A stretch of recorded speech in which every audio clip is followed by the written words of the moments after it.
They got mad at him when he taught different. They hated him when he broke rules about the Sabbath. They hated him more when he healed people on the Sabbath. They had pretty strong opinions about Jesus, but now Jesus has brought someone from the dead. Will they change their mind? Welcome to Walking Through the Word for today. We're knee-deep in John chapter 11. We're actually in verse 45, and we've just seen the miracle of Lazarus. He's risen from the dead, and it wasn't just in front of a few people. It was in front of a large crowd of people that were there to mourn the death of Lazarus. Well, at least temporarily. But now word about what Jesus did is spreading. We see here in verse 45, many of the Jews, therefore, who had come with Mary and had seen what he did, believed in him. This is an amazing thing. But some of them went to the Pharisees and told them what Jesus had done. In other words, now the Pharisees are going to hear that Jesus can actually raise people from the dead. This is a moment. This is probably the moment. Jesus has done a lot of amazing things, and he's taught a few controversial things in their mind.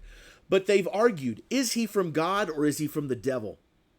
Well, the devil doesn't bring people back from the dead. Only God does that. So maybe, just maybe, this is the chance for them to look at it and go, whoa, we're on the wrong side here. You know, sometimes you see, figure out later you're on the wrong side of history. These guys have an opportunity, and it doesn't get any more clear than this. Jesus literally brought a man who had been dead for 4 days back to life with no effects, no ill effects, everything, just a normal guy. You would see him walking down the street and be like, oh, look, there he is. Nothing like that. He wasn't a zombie. He wasn't a mummy. He was a normal, restored man. This is their moment. In verse 47. So the chief priests and the Pharisees gathered the council. Okay, they're going to come in and they're going to say, we were wrong. We better pay attention to this, right? That's what they're going to say, right? What are we going to do? For this man performs many signs. And if we let him go on like this, everyone's going to believe in him. And the Romans will come and take away both our place and our nation. See, the Pharisees aren't worried about what God is doing. They're worried about losing their status. They're worried about losing their authority. They're worried about losing their influence. See, those are seductive for us. We love to have influence on other people. We love to feel like we have power and authority over other people. And we don't like it when that is threatened or when that's taken away.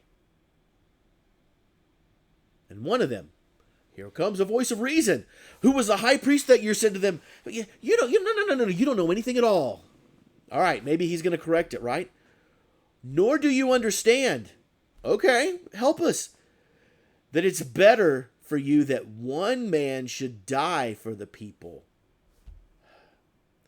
and not the whole nation should perish.